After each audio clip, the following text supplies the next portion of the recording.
Hey, it was 40 degrees this morning. You know what that means? You get in your car, you want to turn the heat on. You go in, you start your car, you let it warm up. You put on the heat to high, and you turn it on. And there's cold air coming out. What does that mean? What can we do to prevent that? What can we do? Well, let's go out. It all starts under the hood.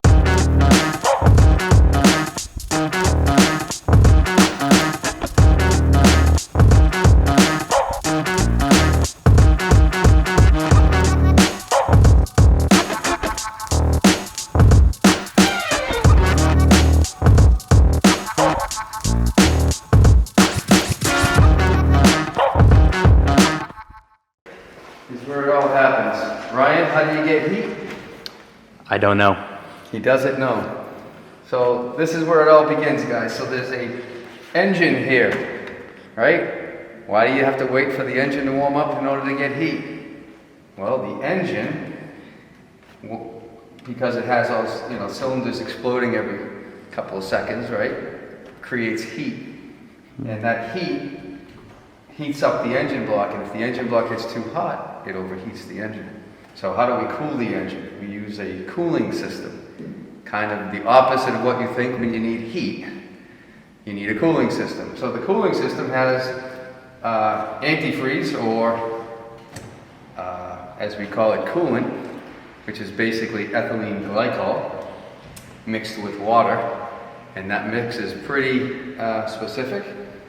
And so what you need to do to get that to circulate through the engine is have a water pump, and that water pump turns off of the engine and it pumps the coolant through the engine block to absorb the heat from the block. So that heat from the block goes into the coolant heats up, gets really hot, and if it just stayed there, it would overheat the engine. But because there's a water pump circulating it, that coolant then comes out through the radiator hoses and goes into your radiator. Right? The radiator is there so that when you're going down the road, it absorbs the heat from the coolant and cools off the antifreeze so that it doesn't overheat the engine. But again, back to how we get the heat. Well, that coolant also circulates back into your heater core, which is up under your dashboard. And it's like a mini radiator in there. And so the hot coolant goes that way first, and from there we take that heat and we blow with the blower motor through a series of ducts into your vents and into your floor, and so that's how the heat gets into the cabin. So we suck that hot air off of the heater core and blow it into the cabin.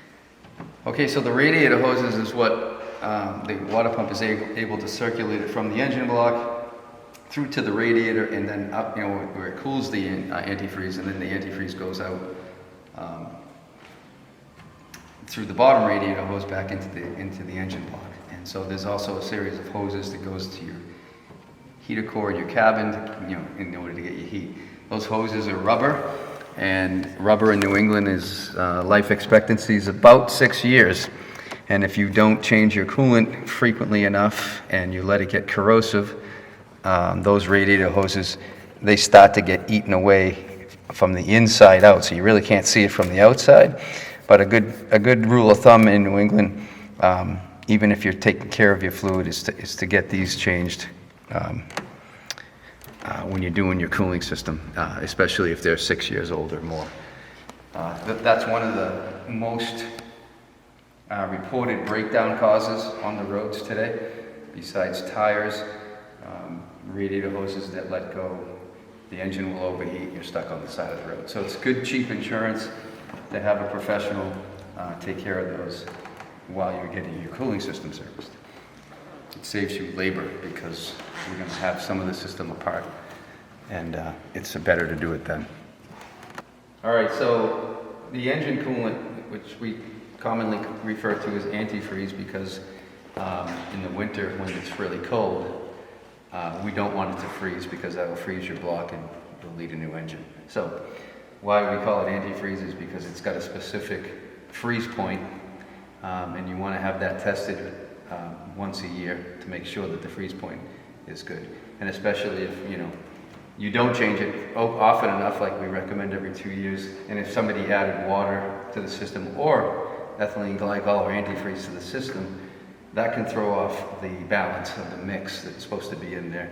And at that point, you've destroyed the freeze protection point. So you want to get it flushed out and the right amount and the right mix put back in. And when you're doing that, have a professional do it, and make sure you don't, if you decide to do it yourself, that's fine, but make sure you don't leave any on the ground for your pets because it's poisonous. Okay, so at the end of the upper radiator hose is typically where your thermostat lives, and it's at the engine block here. It's hard to see on this motor, but it's right here, and is the housing that it's in. They tend to get clogged up with corrosive antifreeze, and if you don't take good care of the coolant, again, cheap insurance people, just make sure you change it frequently. And if not, this sticks, and if it sticks open, that means the coolant's going to be flowing all the time, so the engine never really gets to warm up. And so you're going to get very lukewarm or cold air coming through your heating system. That's not a good thing, especially in the wintertime. The other thing that it's going to do, if it sticks closed, that means the engine isn't going to get any coolant, and that coolant is going to eventually overheat, and you're going to have an overheating condition in your engine, which can cause all kinds of other issues with the engine, like head gasket failures and stuff you want to avoid at all costs. And this can easily be avoided by taking care of that coolant and getting it exchanged in a regular fashion, like I said, every 2 years. And that's what the thermostat does. And so what can go wrong? All kinds of things. So if the flow isn't flowing, you could have a water pump issue. If you haven't changed your coolant recently, that could be clogging something and not flowing. The radiator can get clogged.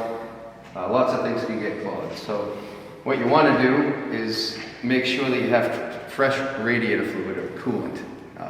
If you haven't changed it in 2 years, we recommend you change it every 2 years once the car is over 4 years old. So the first 4 years of the car, usually you don't have to touch it. But once you open the system and start introducing contaminants in air, you have to flush it every 2 years. So, what goes on with the coolant? The coolant, why do you got to change it? It's a sealed system. If it's not leaking, it should be good forever, right? Well, no. It has anti-corrosive materials in there that, there's chemical reactions that go on with the coolant, and the longer it's in there, the more they deplete those additives that they put into the coolant. So you need to take the coolant and flush it out every couple of years. And that ensures that the coolant doesn't become corrosive. If it becomes corrosive, you have problems with seals and hoses and water pumps and heater cores and all that stuff that's in the system, because that gets corrosive, it eats away at the water pump bearing, eats away at the seal on the water pump, and then it leaks, and then you need to replace it. And it could, leave you stranded. But definitely not going to get heat if you got contaminants in there, because what happens is the thermostat in the engine can get clogged and it won't open or close properly, and that can stop it from flowing properly. And these are the things you want to look out for. And then if you've got hot air and you feel it at the dash but it's not blowing in, that could be a whole different issue. That's basically, I mentioned earlier, the blower motor inside. That blower motor is responsible for pushing the air through your ducts. And all the duct work to get it to you so you can feel it blowing on you. So that's all I got.